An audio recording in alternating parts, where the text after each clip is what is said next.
주님을 기억합니다. 오늘 귀한 찬송을 드렸습니다. 이제 한 달 뒤면 고난주간 그리고 부활주일이 있게 되어집니다. 우리는 많은 시간 동안 주님의 죽으심과 부활에 대한 말씀을 참 자주 듣게 되었습니다. 근데 정작 나의 죽음에 대해서는 돌아볼 시간이 별로 없었던 것 같습니다. 이제 앞으로 몇 주간에 걸쳐 메멘토 모리, 죽음을 기억하라, 이러한 주제로 말씀을 나누도록 하겠습니다. 로마 시절, 로마가 세계를 지배하던 그 시절에 큰 싸움에서 승리하고 돌아오는 장수와 그의 병사들을 온 시민들이 뜨겁게 열렬히 환호하며 환영합니다. 승리하고 돌아오는 그 로마의 부대, 첫 번째로 들어오는 관문이 바로 개선문입니다. 물론 지금은 프랑스의 개선문이 가장 유명한 개선문으로 알려져 있지만 그 개선문의 원조는 로마다라는 말이 있습니다. 나라를 위하여, 모두를 위하여 목숨 걸고 싸운 그들을 정말 뜨겁게 열렬히 환영하고 그들의 노고를 기억해 주는 문화, 거기서 강한 군대, 헌신적인 사람들이 세워지지 않겠습니까? 많은 환호합니다. 장군 만세.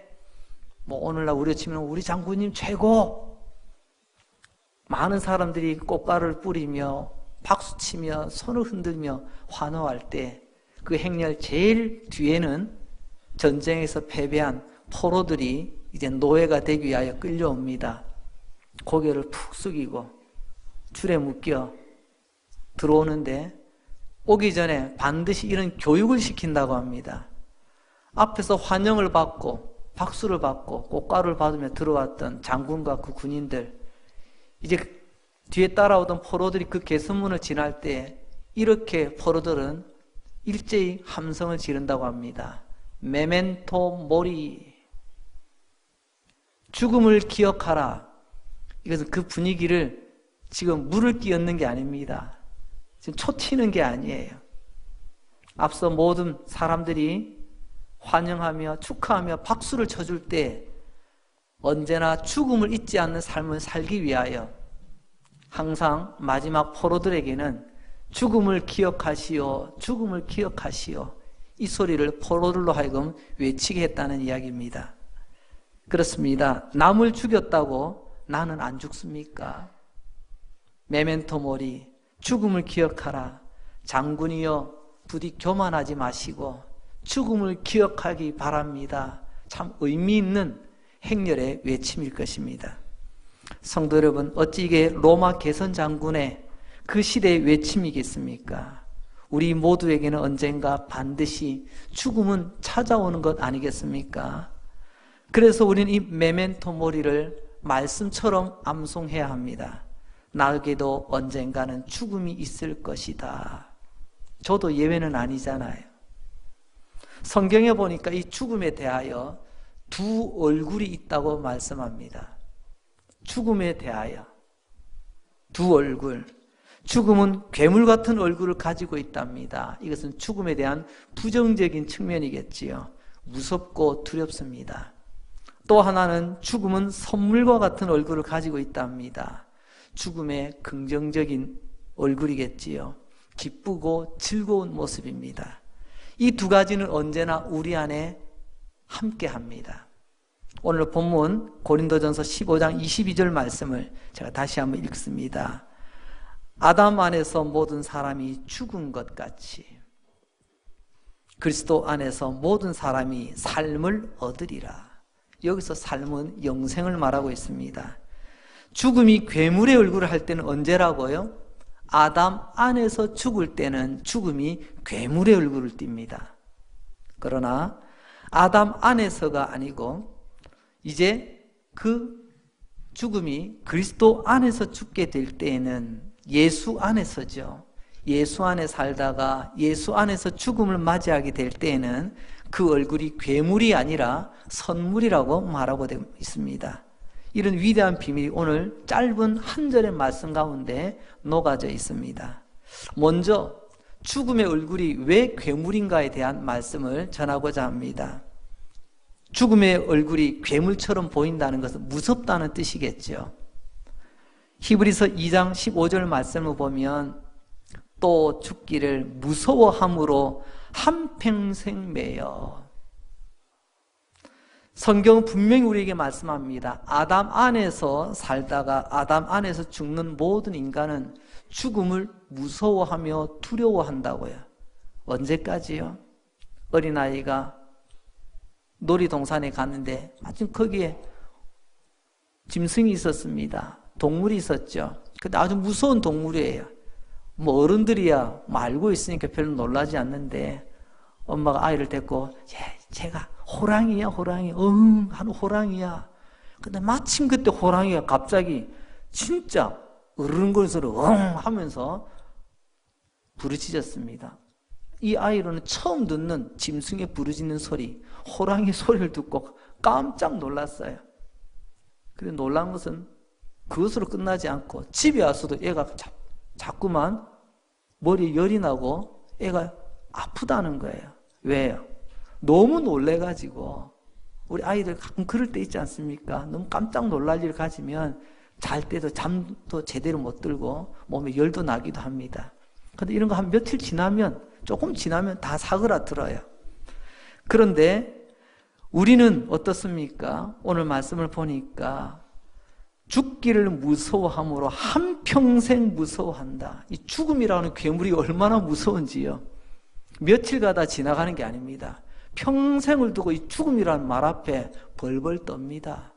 이게 아담 안에서 살아간 우리의 모습입니다. 그러면 죽음의 얼굴이 왜 이처럼 괴물처럼 무서운 걸까요? 두 가지를 말씀을 드립니다. 첫째는 죽음은 죄에 대한 형벌이라는 걸 알기 때문에 무섭습니다. 내가 잘못은 저질렀지만 여러분 잘못 저질렀다고 거기에 대한 대가도 달게 받나요? 세상은 그렇지 않더라고요. 잘못은 저질렀지만 대가는 안 받으려고 해요. 많은 뉴스에 나오는 많은 주변의 사건 사고들을 보세요. 분명히 그 사람이 잘못했어요. 그런데 대가는 거기에 대한 처벌은 안 받으려고 처음에는 거짓말합니다. 그러다가 나중에 증거까지 다 드러내면요, 나는 기억이 나지 않습니다. 아주 뻔뻔하기 그지없지요. 왜 그럴까요? 물론 내가 잘못은 했지만 거기에 대한 처벌은 받기 싫다는 거예요. 여러분, 이러한 모습들이 바로 우리 안에 있습니다. 우리는 예수를 믿을 때 복음 안에서 정확히 알고 있지만 인간은 본능적으로 우리가 창조주 하나님 뜻을 거슬러 내가 죽음을 맞이하게 된다라는 것을 이런 말하지 않아도 본능적으로 우리 인간은 알게 되어 있습니다. 그래서 인간은 죄 때문에 죽음이 왔다는 것을 어렴풋이 알고 있어 죽음이라는 말만 들어도 그렇게 무서운 것입니다. 아담과 하와 아시죠? 하나님의 말씀을 들었지만 순종하지 않았습니다. 거역, 아니 반역을 하였죠. 선악을 알게 하는 그 나무의 실과를 따먹어서는 안 됩니다. 따먹는 날에는 반드시 죽는다고 하나님께서 말씀하셨습니다. 이게 하나님과 인간 사이에 지켜야 될 선이었어요. 그러나 선악을 알게 하는 이 열매를 인간은 따먹고 말았습니다. 여러분, 선악을 알게 한다는 게 뭘까요? 무엇이 선이고 무엇이 악인가? 내가 판단하는 것입니다. 하나님은 그래서 사람을 판단하지 말라고 말합니다. 여러분들은 어떠세요? 내 생각하고 다르면 다른 것으로 멈추십니까? 아니면 나와 생각이 조금 다르면요, 마치 죽일 놈 대하듯이 말입니다. 저런 나쁜 놈, 저런 죽일. 우리는 너무 쉽게 선악의 자리, 판단의 자리에 우리가 들어가고 있지는 않습니까?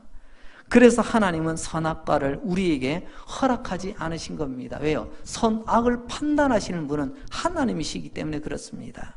어쨌든 아담과 하와는 선악과를 따먹고 말았습니다. 어떤 사람 이야기합니다. 그거 참 하나님 속도 좁으시지. 아니 그 과일 하나 따먹었다고 아니 그렇게 심하게 대하면 되나? 굉장히 좀 생각이 있는 것 같이 말을 합니다. 하지만 여러분, 이것은 과일 하나의 문제가 아닙니다. 그 행동은 하나님을 향한 거역입니다. 피조물이 창조주를 거역한 것이죠.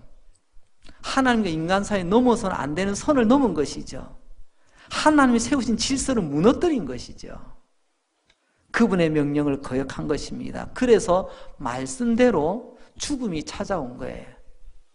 하나님 이미 말씀하셨거든요. 넘지 마라, 하지 마라, 하면 죽는다. 그러나 그것을 무시했습니다. 우리에게는 설마라는 병이 있습니다. 설마 하나님이 그러겠어? 때로는 교회 생활할 때도 그런 경우가 있습니다. 설마 내가 이 선을 좀 넘었다고? 설마 교회가 나에게 그러겠어? 여러분, 이 설마가 사람을 잡습니다. 아담과 하와의 그 설마병이 오늘 우리도 가지고 있어요. 여러분, 하나님의 말씀에는 절대로 설마가 없다는 것을 기억하시기 바랍니다. 여러분, 말씀대로 집행이 됩니다. 창세기 3장 19절 하반절을 보니 하나님께서 이렇게 말씀하시네요. 너는 흙이니 흙으로 돌아갈 것이니라. 지금 이 말씀을 읽는 가운데 어떤 느낌이 드세요? 이것을 현대 용어로 바꾸자면 판결문이라 그렇게 부릅니다. 하나님의 판결이에요. 그 판결의 내용이 뭐죠? 한마디로 말하면 사형 선고입니다. 죽음을 선고한 것이죠. 흙으로 돌아간다. 요즘 우리는 가까운 분들이 죽음을 맞이하게 되면 이 절차를 따라갑니다. 때로는 매장을 통하여 서서히 우리 몸이 흙으로 먼지로 돌아갑니다. 때로는 이 시간을 조금 더 단축시켜 화장을 통해서 우리 몸이 흙으로 먼지로 돌아가기도 합니다. 본질은 똑같지요. 흙으로 돌아갈 것이다. 이때부터 인간에게 죽음은요, 죽을 수도 있겠다, 이런 확률이 아닙니다. 여러분은 혹시 그런 분 안 계신가요? 몰라, 나도 죽을 수도 있겠지? 아니야, 잘하면 나는 안 죽을 수도 있을 거예요. 죽음은 확률의 문제가 절대로 아닙니다. 아담 안에서 태어난 사람, 그리고 아담 안에서 살아가는 모두는요, 다 흙으로 돌아가게 되어 있습니다.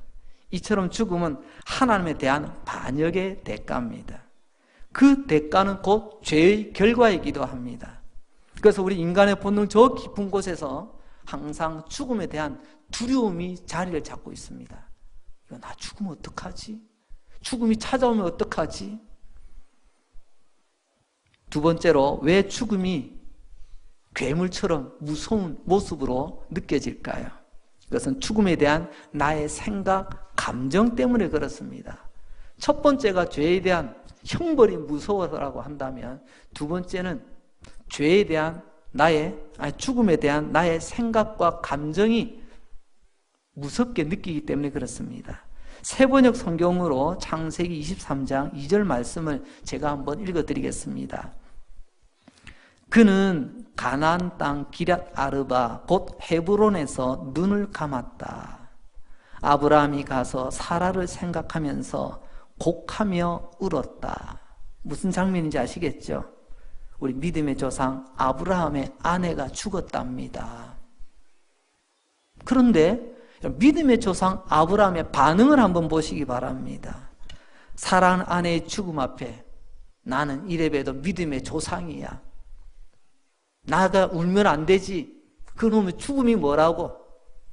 나는 믿음 있는 사람이야. 그 죽음이 뭐라고? 나는 눈도 깜짝하지 않아. 그렇게 하지 않습니다. 여러분, 아브라함도 그의 아내의 죽음 앞에 슬퍼하며 눈물이며 어떻게 해요? 곡하였대요. 아브라함이 이러할진데 하물며 우리는 어떨까요? 팀 하워드라고 하는 사람이 죽음 앞에 서 있는 우리의 모습을 마치 맹독을 지닌 코브라 앞에 서 있는 암탉과 같다라고 비유를 했습니다. 참 기가 막힌 비유일 것 같아. 그 무서운 코브라 뱀, 그 뱀 앞에 암탉이 얼마나 무서워서 벌벌 떨까요? 그야말로 정신줄을 놓아버릴 것 같아요. 마찬가지입니다. 그래서 우리도 나에게 죽음의 그림자가 조금이라도 드리워지면 우리는 그 죽음을 피하려고, 그 무서운 괴물의 얼굴을 피하려고 우리는 안간힘을 쓰고 몸부림을 치게 됩니다. 이건 우리의 본능이기도 합니다. 죽음이 나를 찾아올까 봐 무서운 거죠. 때로는요, 죽음 천천히 찾아오라고 어느 왕처럼 불로영생의 약을 찾아보기도 하고, 이래저래 몸에 좋다는 것은 뭐라도 다 찾아보려고 하는 그런 우리의 모습을 보여주기도 합니다. 이제 잠시 여러분과 함께 여행을 한번 떠내보려고 합니다. 영상을 통해서 같이 한번 떠나볼까요? 준비해 주시죠.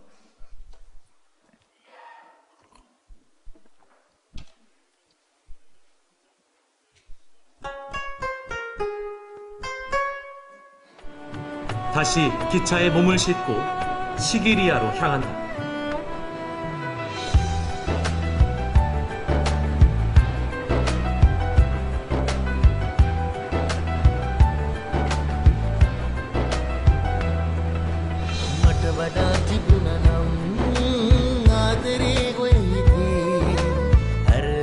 밀림 한가운데 불쑥 솟아있는 거대한 바위산 시기리아.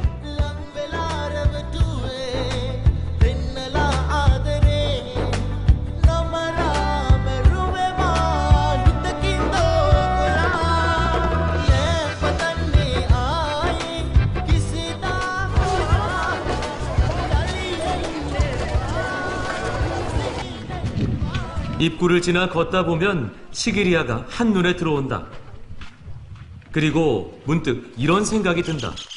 어떻게 저 위에 도시가 세워졌을까? 시기리에 카스프 රජුරුවන්ගේ තමයි අපේ රටේ ඒ කාශ්‍යප රජුරුවන්ගේ මේ සැඟවිලා හිටපු ස්ථානයක් තමයි බලන්න යන්නේ. 아버지를 살해하고 왕이 된 카사파 왕은 동생의 복수가 두려워 높이 370m에 이르는 저 거대한 바위산 위로 숨어든다.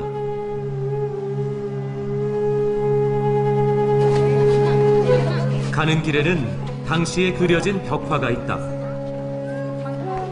그 벽화를 보기 위해 올라가는데 여기까지 하도록 하겠습니다. 뒤에도 재미난 이야기가 참 많이 있는데 시간 관계상 나머지는 여러분이 기회 되실 때 직접 한번 다녀오셔도 좋을 것 같아요. 저도 아직 가보지는 않았지만 KBS 방송국에 걸어서 세계로 뭐 이런 프로그램에서 스리랑카의 한 장면이 나왔는데 참 인상 깊더라고요. 그 밀림지대 허허 벌판 위에 평원 위에 370m 높이에 바위 덩어리가 있다는 것도 신기한 일인데 그 위에 마치 저 남미의 마추픽추 같이 성이 있어요. 성이.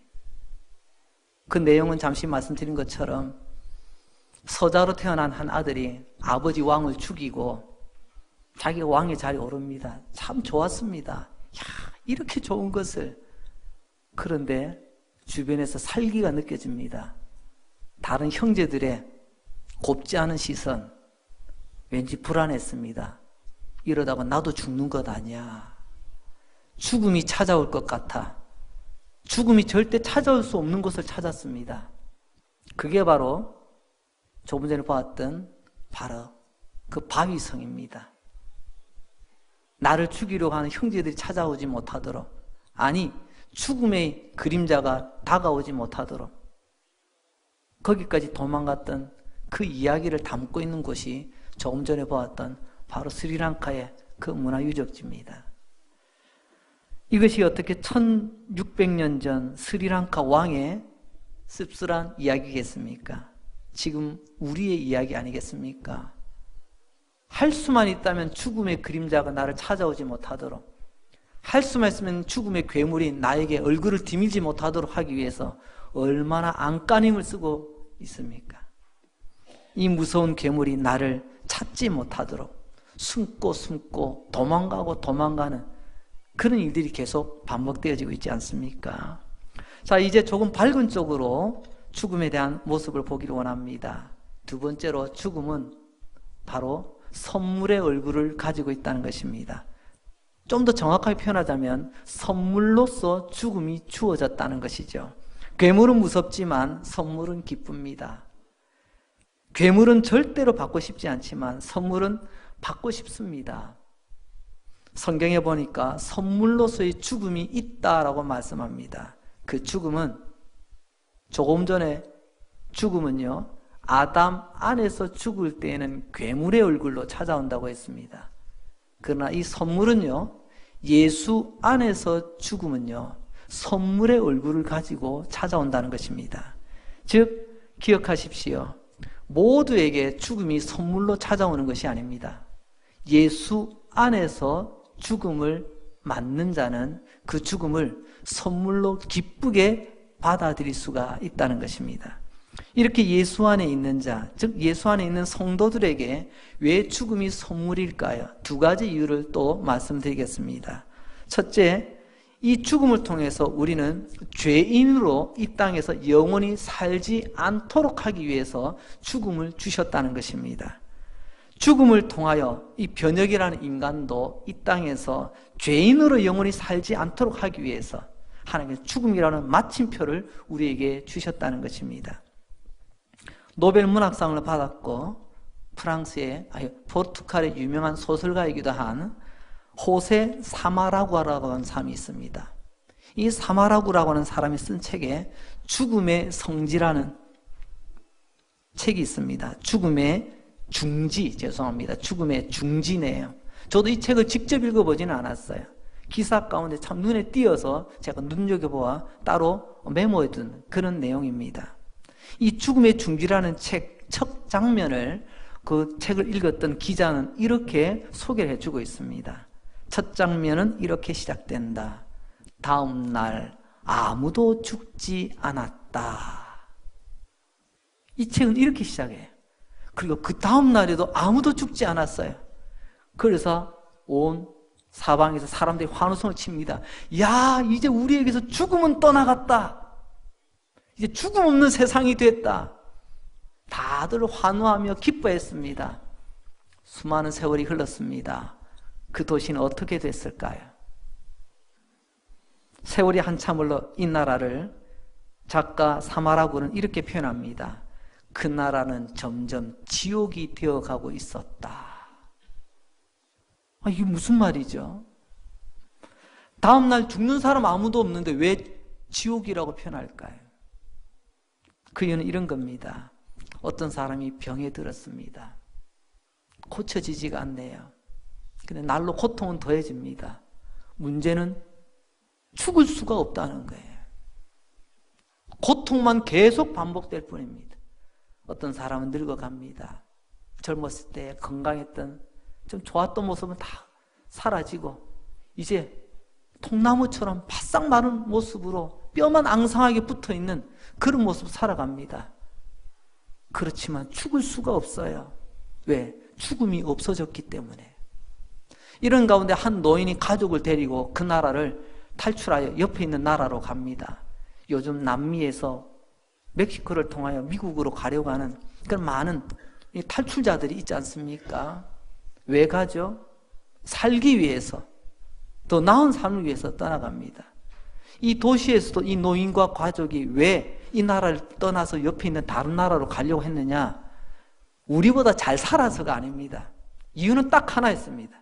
우리나라에는 죽음이 없는데 그 나라에는 죽음이 있더라는 거예요. 죽음을 위해서 그 나라로 떠나간다는 그런 씁쓸한 이야기입니다. 여러분, 이 사마라구가 쓴 책 죽음의 중지의 중요한 메시지가 뭘까요? 그게 바로 죽음은 선물이라는 주제를 가지고 있습니다. 창세기 3장 22절 하반절 말씀을 봅니다. 그가 그의 손을 들어 생명나무 열매도 따먹고 영생할까 하노라. 하나님은 우리가 영생 얻기를 원하십니다. 하지만 왜 아담이 저 영생하는 나무의 열매, 생명나무 열매를 못 먹게 할까요? 죄 지은 상태로 여러분 영생한다는 것은 축복이 아니라 영원한 저주가 될 수 있기 때문에 그렇습니다. 그래서 하나님께서는 아담에게 죽음을 그리고 또 생명나무에 가까이 가지 못하도록 막으실 뿐만이 아니라 에덴 동산에서 쫓아내셨습니다. 그리고요, 에덴 동산을 하나님은 폐쇄시키셨습니다. 핵심은 그런 거죠. 죄 지은 아담이 생명나무 열매를 따먹고 영생한다고요. 이건 참 가슴 아픈 비극이요 저주일 것입니다. 몸서리치게 지옥 같은 고통이 밀려오고 있는데 여러분, 이 고통이 계속 이어진다고요. 끝이 없다고요. 몸은 늙고 늙어 뼈만 남아있는데 마른 나무 토막 같은데 죽지 않는다고요. 영생할까 하노라. 과연 그게 복일까요? 그런 의미에서 하나님께서는 아담에게 그리고 우리에게 죽음을 주신 것은 형벌의 의미가 아니라 뒤집어 보면 선물이라는 의미가 되는 것입니다. 이 땅에서 죄인의 몸으로 병들어 늙은 몸으로 영원히 사는 것을 죽음이라고 하는 매듭을 통하여 하나님께서 막아주신다는 것입니다. 두 번째로 왜 죽음은 예수 안에서 죽는 자에게 선물이 되는가? 그것은 죽음을 통하여 완전한 천국으로 들어가기 때문에 그렇습니다. 천국을 아는 게 아니고요, 이제 실제 천국을 누리는 삶을 허락하신다는 것입니다. 죽음이 끝이 아닙니다. 죽음은 천국으로 가는 길의 통로라는 것입니다. 아담 안에 사는 사람 이걸 몰라요. 그러나 예수 안에 사는 사람은 죽음이 끝이 아니라 죽음을 지나 천국으로 이어지는 통로라는 것을 너무나도 잘 알고 있습니다. 고린도전서 오늘 15장 22절 말씀 다시 한번 봅니다. 아담 안에서 모든 사람이 죽은 것 같이 그리스도 안에서 모든 사람이 삶을 얻으리라.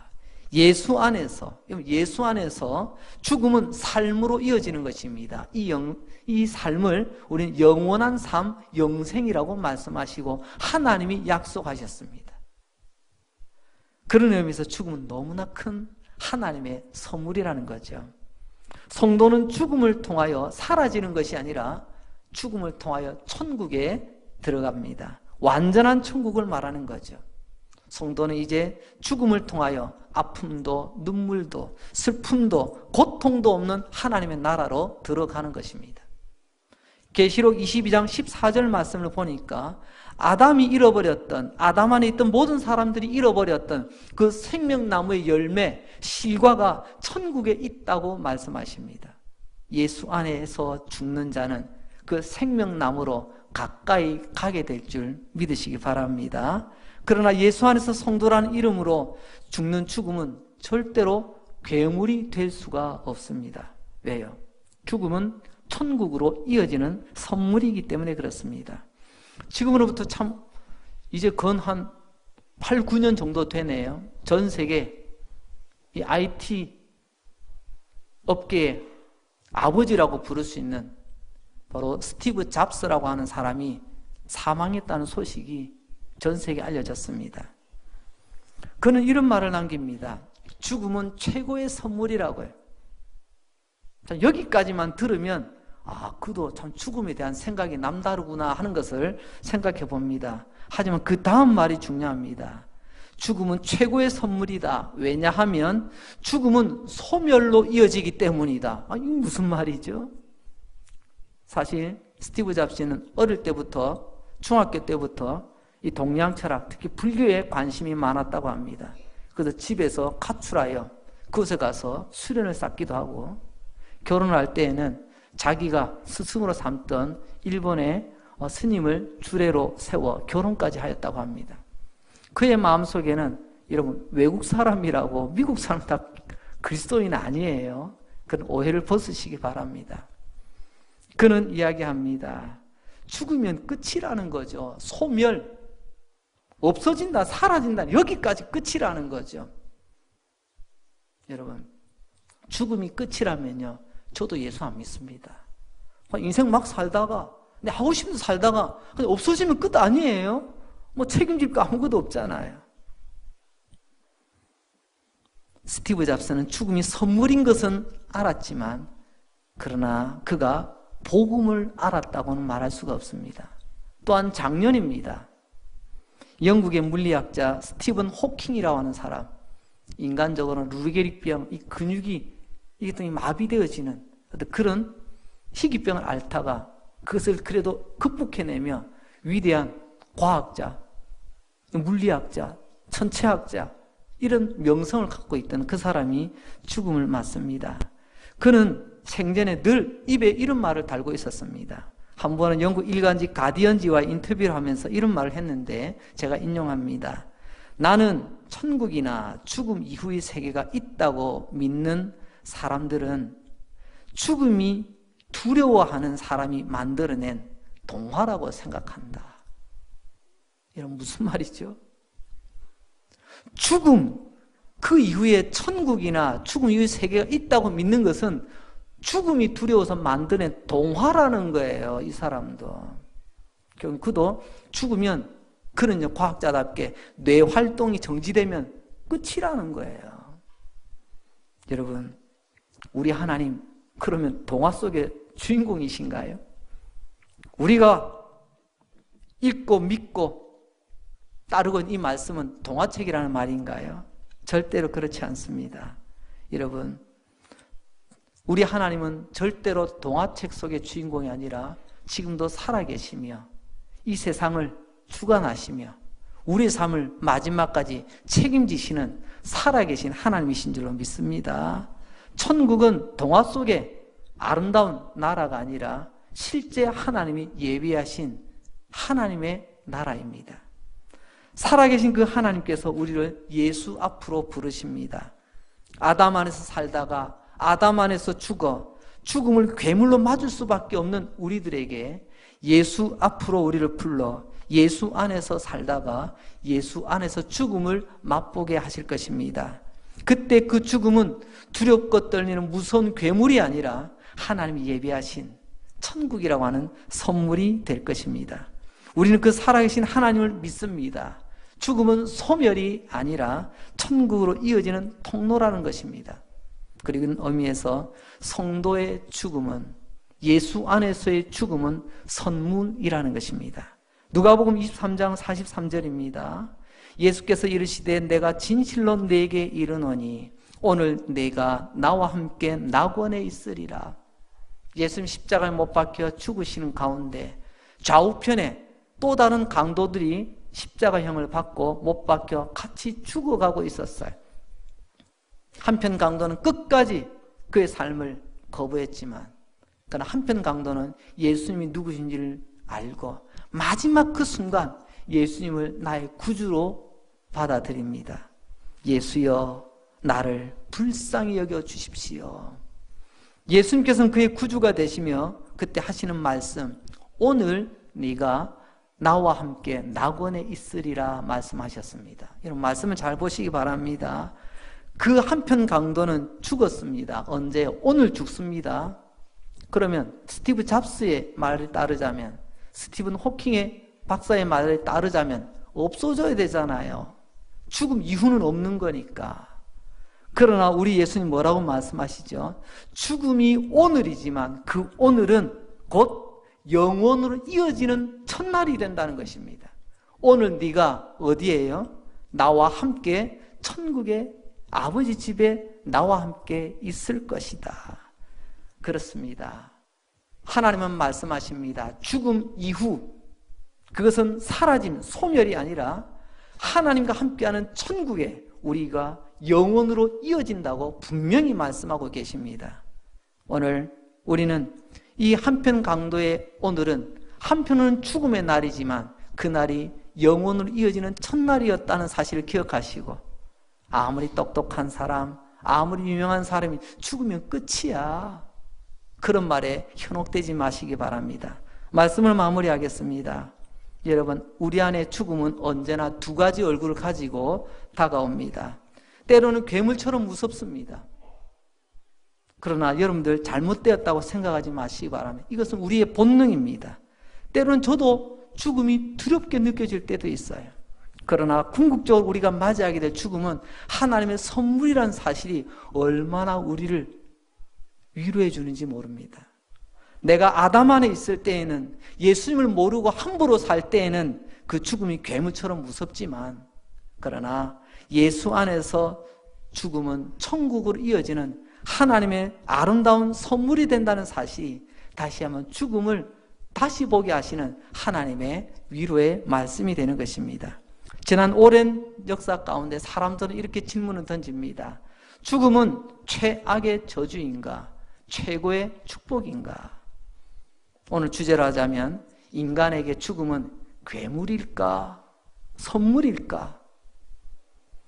그런데 인간은 이렇게 날카로운 질문을 던질 수는 있겠지만 그러나 답을 찾을 수는 없습니다.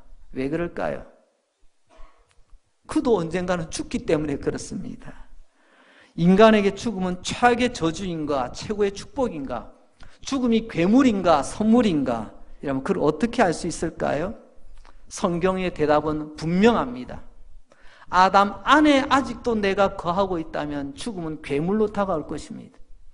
그러나 내가 예수 안에 거하고 있다면 그 죽음은 선물로 우리는 맞이하게 될 것입니다.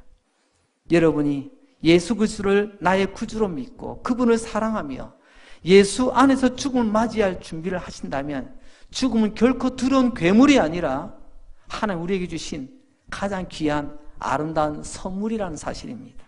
성도 여러분, 때로는 죽음이 두 얼굴로 우리를 헷갈리게 만들고 우리를 힘들게 만들고 고통스럽게 때로는 슬프게 만들지만 결국 죽음의 마지막 얼굴은 예수 안에서 하나님께서 우리에게 주시는 선물이라는 것을 믿고 씩씩하게 힘차게 자랑스럽게 걸어가시는 강릉제일교회 모든 예배자들 되시기를 주의 이름으로 축원합니다. 기도하겠습니다.